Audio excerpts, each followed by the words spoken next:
अस्सलाम वालेकुम, welcome to Moin Naseem vlog. मैं आप लोग का दोस्त मोइन नसीम और आज हम लोग सीख रहे हैं Adobe Illustrator.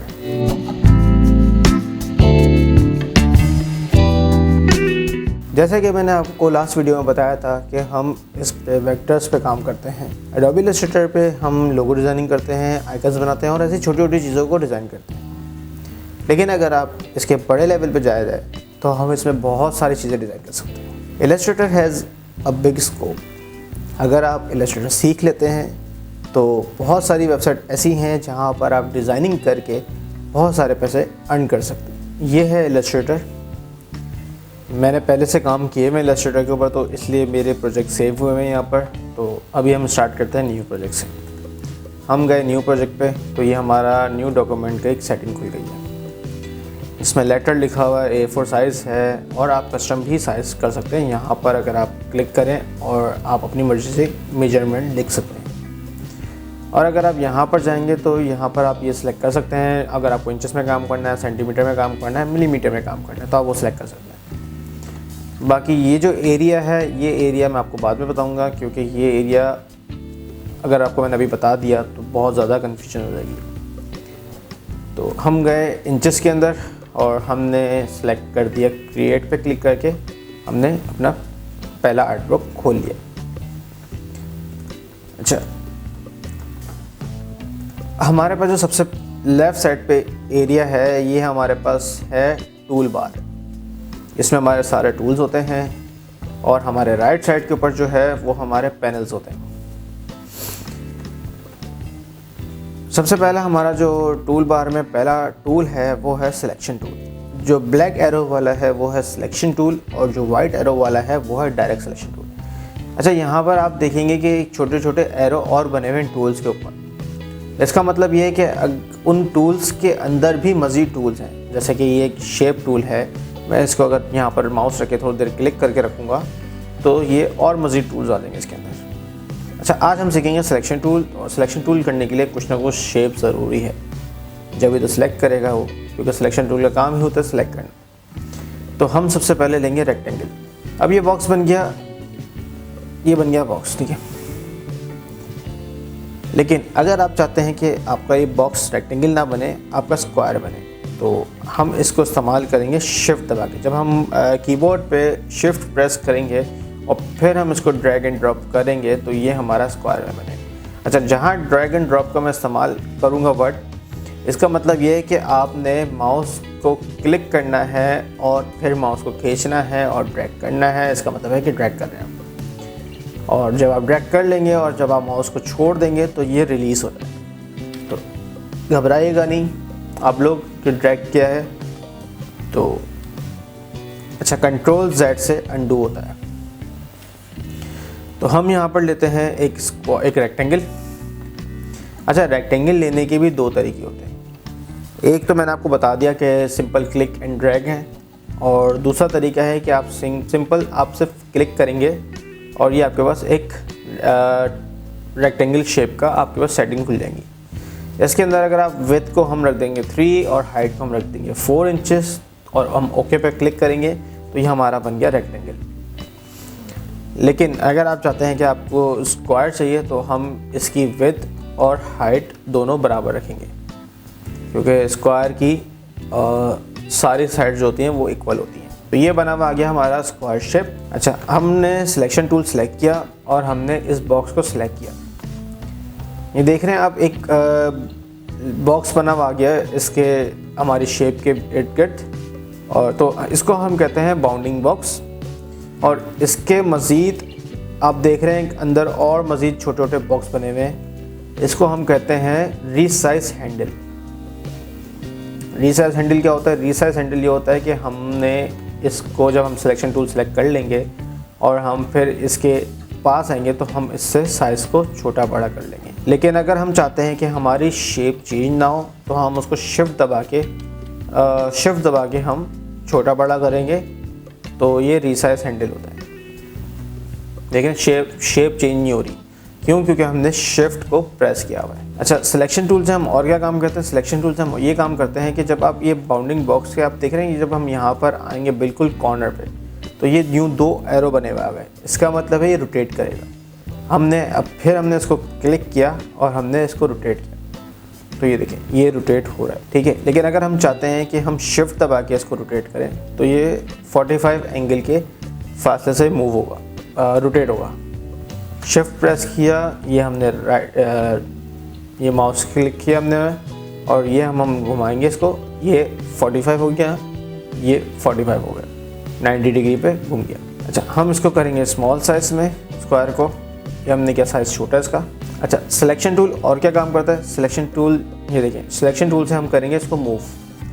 Selection tool move करता है, सेलेक्ट करके कोई भी चीज़ को हम सेलेक्ट करेंगे वो हम मूव कर सकते हैं सिलेक्शन टूल के ज़रिए। सिलेक्शन टूल और क्या काम करता है? सिलेक्शन टूल ये काम करता है कि सिलेक्शन टूल अगर हम ऑल्ट प्रेस करके इस बॉक्स को हम मूव करेंगे तो ये इसने क्या किया, डुप्लीकेट बना दी। तो और फिर हम इसको दोबारा मूव कर सकते हैं, हम डुप्लीकेट बनाते हुए भी मूव कर सकते हैं कहीं पे भी, ये सब सिलेक्शन टूल करता है। अच्छा, हम चाहते हैं कि शिफ्ट दबा के अगर हम इसको डुप्लीकेट लेंगे इसका, तो ये देखिए हमने ऑल्ट दबाया पहले और फिर हमने जब इसको क्लिक करके हमने मूव किया, ड्रैग किया, तो फिर हमने किसी भी टाइम पे हम शिफ्ट दबा देंगे। अब ये मेरा बॉक्स बिल्कुल स्ट्रेट लाइन में ही मूव होगा, या फिर हम इसको इस सीट में मूव कर सकते हैं, 45 डिग्री में भी मूव कर सकते हैं, 90 डिग्री में मूव कर सकते हैं, लेकिन हमारे ये आउट ऑफ ऑर्डर नहीं होगा दूसरे बॉक्सेस के मुकाबले में। कंट्रोल Z से हमने अनडू किया अगेन। ये शॉर्टकट की मैं आपको बताता रहूँगा जैसे जैसे हम आगे बढ़ते रहें। डुप्लीकेट करने का एक और तरीका है, जब हमने ऑल्टर दबाया और हमने इसको बॉक्स को सिलेक्ट करके हम मूव किया तो ये हमारी होगी डुप्लीकेट, ठीक है। लेकिन हम चाहते हैं कि आगे भी हो। अब एक की है कंट्रोल D, जब हम कंट्रोल D करते हैं तो वो क्या काम करता है? कंट्रोल D सिलेक्शन टूल से हमने कोई भी काम किया होता है वो उसको डुप्लीकेट कर देता है। अभी जैसे मैंने सिलेक्शन टूल लेके मैंने बॉक्स का डुप्लीकेट लिया है और अब मैं बॉक्स को छेड़िएगा नहीं, आपने कहीं और क्लिक नहीं करना, बॉक्स जो अगर आपने सेलेक्ट किया हुआ है बस वो सिलेक्ट ही रहना चाहिए। बस अब मैं क्या करूँगा, अब मैं कंट्रोल D प्रेस करूँगा, ये देखिए सेम साइज़ का और सेम डिस्टेंस में एक और बॉक्स हो गया। आप मज़ीद बहुत सारे बॉक्सेस कर सकते हैं, लेकिन ये नहीं कि आप कंट्रोल D प्रेस करके रखें और ये कहीं भाग जाए। अच्छा, यहाँ पर एक और चीज़ है कि हम इसको, ये है हमारा पर मैग्नीफाइंग ग्लास, इसको कहते हैं जूम टूल। जब हम इसको सिलेक्ट करते हैं तो ये देख रहे हैं एक मैग्नीफाइंग ग्लास बना हुआ आ गया है और उसके बीच में प्लस का साइन बना हुआ आ गया। जब हम इस मैग्नीफाइंग ग्लास का टूल जब हम इस जूम टूल को लेंगे और हम इसको क्लिक करेंगे तो ये जूम हो जाएगा। अच्छा, जूम होना और किसी चीज़ का साइज़ बड़ा करना, दोनों में बहुत फ़र्क है। जूम अगर किसी चीज़ को किया जाता है तो हम उसको करीब लेकर आ रहे होते हैं, और साइज़ बड़ा तो फिर हम चीज़ों को साइज़ बड़ा कर रहे होते हैं। तो यहाँ पर हम जूम कर रहे हैं, यानी कि हम साइज़ बड़ा नहीं कर रहे, हम उस चीज़ को करीब लेकर आ रहे हैं। इलस्ट्रेटर के अंदर जो मैं भी इस टाइम यूज़ कर रहा हूँ, मैं यूज़ कर रहा हूँ CC 2017। जो पहले वाले इलस्ट्रेटर के सॉफ्टवेयर थे पुराने वाले, उसके अंदर 6400 तक हम जूम कर सकते थे, लेकिन जो CC हैं इसके अंदर 64,000 आप जूम कर सकते हैं। जैसे कि मैं आपको जूम करके दिखा रहा हूँ, 64,000 तक ये जूम हो गया है। अच्छा, दूसरा तरीका जूम करने का ये है कि आपने ऑल्टर की प्रेस करनी है और स्क्रॉल, जब माउस में स्क्रॉल का बटन होता है हमने उसको स्क्रॉल अप करना है तो ये जूम हो जाएगा, और स्क्रॉल डाउन करेंगे और ऑल्ट की प्रेस करके रखेंगे तो ये जूम आउट हो जाएगा, और स्क्रॉल अप करेंगे तो ये जूम इन हो जाएगा। और अगर हम स्पेस का बटन प्रेस करेंगे तो ये हमारे पास हाथ बना हुआ आएगा, ये हमारा हैंड टूल है कि अगर हम चाहते हैं कि हमारी कोई भी चीज़ मूव ना हो अपनी जगह से, लेकिन हम ऊपर के हिस्से में काम करें, तो हम इसको स्पेस बार प्रेस करेंगे, ये हमारा हाथ बना हुआ आ गया है, और हम फिर इसको माउस का क्लिक करके हम इसको मूव करके हम आर्टबोर्ड को कहीं भी मूव कर सकते हैं। इससे हमारा ऑब्जेक्ट मूव नहीं होगा, सिर्फ हमारा आर्टबोर्ड मूव होगा। ऑब्जेक्ट मूव करने के लिए हम सिलेक्शन टूल का इस्तेमाल करते हैं। अब हम इसको क्लिक करके रखेंगे सिलेक्शन टूल को, और हम इन सब को सेलेक्ट करेंगे बॉक्सेस को। ये देख रहे हैं सारे बॉक्सेस सेलेक्ट हो गए। हमने इसको मूव किया दोबारा हम, और फिर हमने दोबारा इन सबको, आप इस तरीके से भी सबको सेलेक्ट कर सकते हैं, वरना यूनिवर्सल तरीका है कंट्रोल A तो ये सारा चीज़ सिलेक्ट हो गई है। हमने दोबारा ऑल्टर प्रेस किया और हमने इसको मूव किया शिफ्ट के साथ, ताकि मूव इधर उधर मूव ना हो। अगर शिफ्ट नहीं प्रेस करूँगा तो ये देख रहे हैं आप, इधर उधर मूव हो रहा है। तो शिफ्ट पकड़ना इसलिए ज़रूरी होता है। हमने शिफ्ट प्रेस किया और हमने ये रिलीज़ कर दिया माउस का क्लिक, ये हमारी डुप्लीकेट हो गई। अच्छा, अब मैं चाहता हूँ कि हमारी ये वाली लेयर सेलेक्ट हो जाए पूरी, ये वाली रॉ सेलेक्ट हो जाए हमारी पूरी, ये वाली रॉ सेलेक्ट ना हो और ये वाली रॉ सेलेक्ट हो। तो हम डायरेक्ट नहीं करेंगे इसको सेलेक्ट। अगर हम करेंगे तो हमारी पिछली वाली जो सिलेक्शन होगी वो हमारी हट जाएगी, डी सेलेक्ट हो जाएगी। तो हम शिफ्ट के साथ हमने पहले ये वाली लेयर, ये वाली रॉ सेलेक्ट कर ली, फिर हमने ये रॉ छोड़ी। हमने शिफ्ट छोड़ेंगे नहीं, हम माउस का क्लिक करेंगे और ड्रैग करेंगे और हम फिर रिलीज़ करेंगे। अब ये देख रहे हैं दोनों लेयर सेलेक्ट हो गई, बीच वाली लेयर सेलेक्ट नहीं हुई है, बीच वाली रॉ सेलेक्ट नहीं हुई, सॉरी। इसी तरह से हम बाकी लेयर्स को सिलेक्ट करेंगे और अब हम इसको डिलीट कर देंगे। देख रहे हैं कितने खूबसूरत तरीके से वो डिलीट हो गया है बीच वाली सारी रॉस जो हमने सेलेक्ट की। अच्छा, हम लेते हैं अब शेप, हमने एक सेलेक्ट कर लिया, हम दूसरा शेप लेके ट्राई करते हैं। तो हम इसको कंट्रोल ए करेंगे और हम फिर सारा डिलीट कर देंगे। अब हम दोबारा रेक्टेंगल बॉक्स में जाएंगे और हम कोई और शेप निकालते हैं। जैसे ये पॉलीगन टूल है, हमने पॉलीगन टूल खोला, हमने पॉलीगन टूल सेलेक्ट किया और हमने इसमें हमने क्लिक किया और हमने फिर इसको ड्रैग करके हमने रिलीज़ किया। तो ये देख रहे हैं हमारी 1 2 3 4 5 6 साइड्स की हमारी एक शेप रेडी हो गई। लेकिन ये टेढ़ी हुई है शेप, इसलिए हुई है क्योंकि हमने शिफ्ट प्रेस नहीं किया था। हम दोबारा इसको सिलेक्शन करेंगे और हमने अब इस दफ़ा शिफ्ट दबा के करेंगे। तो ये एग्जैक्टली एक सीधी पॉलीगन शेप आ गई है, ठीक है। अच्छा, इसके अंदर एक और ऑप्शन है कि अगर हम इस टूल को सिलेक्ट करते हैं और हम इस पर क्लिक करते हैं, सेटिंग आ गई है। इसके थ्रू हम इसका ट्रायंगल पे भी जा सकते हैं, इसकी हम साइड्स कम कर देंगे। जब हम इसको क्लिक करेंगे ना, जो यहाँ सेटिंग्स आएंगी, हम उसको हम जब सेट करेंगे तो हम अपनी मर्ज़ी से शेप कर सकते हैं।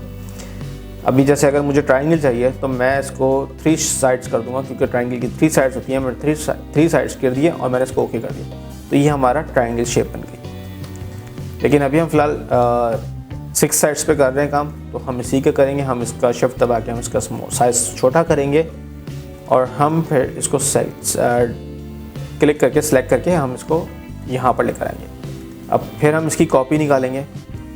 कॉपी निकालने के लिए हम फिर नीचे गए ऐसे वर्टिकली और फिर हमने कंट्रोल डी से डुप्लीकेट ले लिया।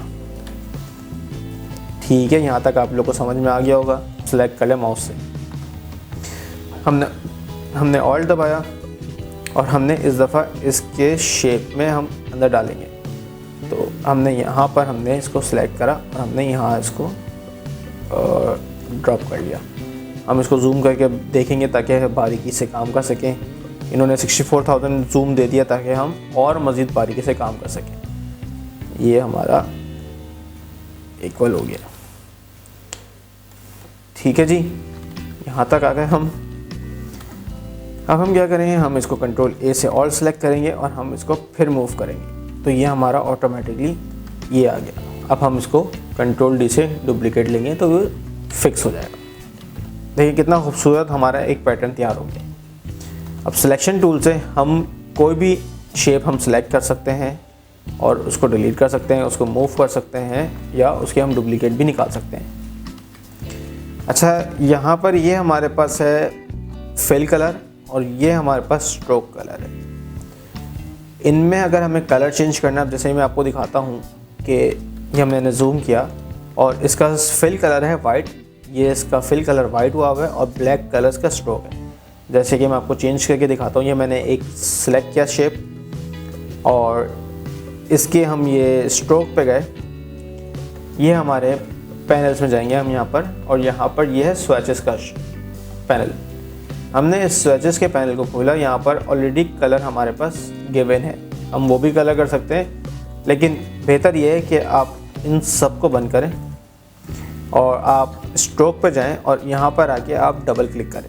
जब आप डबल क्लिक करेंगे तो ये आपके पास कलर मिक्सचर खुल जाएगा। आप अपनी मर्ज़ी से यहाँ पर कलर दे सकते हैं। जैसे कि मैं स्ट्रोक कलर देना चाहता हूँ थोड़ा सा डार्क ब्लैक से ऊपर थोड़ा सा ग्रे में जाएंगे और हम इसको ओके कर देंगे। मैं आपको जूम करके दिखाता हूँ। ये देखें दोनों कलर में फ़र्क है, ये ब्लैक है, ये ग्रेइश में चला गया। हमने फिल कलर में गए और हमने इस पर भी डबल क्लिक किया तो हमारे पास ये शेप, ये हमारे पास ये खुल गया।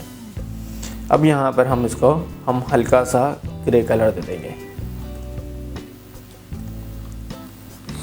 ये देख रहे हैं आप, हमारा कलर चेंज हो गया। अब हम इसको डिफरेंट तो हम कोई भी शेप पकड़ के हम उसका कलर चेंज कर सकते हैं। जैसे कि हमने ये शेप ली, हमने ये शेप ली, लेकिन अगर आप शेप सेलेक्ट करेंगे तो आपको शिफ्ट प्रेस करके रखना पड़ेगा। हमने ये शेप ले ली, हम ऐसे ही रैंडम शेप्स पिक कर लेते हैं और फिर हम उनका कलर चेंज कर लेते हैं। यहाँ से रेड ले लेते हैं, स्विचेस में गए, हम यहाँ से हमने रेड सेलेक्ट कर लिया। तो ये देखें आप, सिलेक्शन टूल से हमने जो जिसका कलर हमने चेंज करना था हमने उनको सेलेक्ट किया और हमने उनका कलर चेंज कर दिया। मेरे ख्याल से यहाँ तक आप लोग को समझ में आ गया होगा कि हम इलस्ट्रेटर में सिलेक्शन टूल का इस्तेमाल कैसे करते हैं और शेप टूल का इस्तेमाल कैसे करते हैं। जिन लोगों को एडोबी इलस्ट्रेटर पहले से आता है उनके लिए ये क्लास बहुत ज़्यादा बोर हुई होगी, क्योंकि ये काम कुछ भी नहीं है। अभी हम जैसे जैसे हम आगे बढ़ते रहेंगे हम और मुश्किल काम पे जाते रहेंगे, लेकिन जिनको एडोबी इलस्ट्रेटर बिल्कुल भी नहीं आता उनके लिए ये ही काम बहुत ज़्यादा है। तो आप लोग इसको प्रैक्टिस करें और फिर हम आपसे मिलते हैं अगली वीडियो में, ताकि हम आपको नए टूल्स और सिखा सकें। अगर आप चाहते हैं कि आपको ऐसी वीडियोस मिलें तो आप मेरे चैनल को करें सब्सक्राइब, वीडियो को करें लाइक और ज़्यादा से ज़्यादा लोगों को शेयर करें, ताकि ज़्यादा से ज़्यादा लोग सीख सकें, क्योंकि आप लोग को पता है इन बांटने से बढ़ता है। मैं मिलता हूँ आपसे अगली वीडियो में मज़ीद टूल के साथ, तब तक के लिए अल्लाह हाफ़िज़।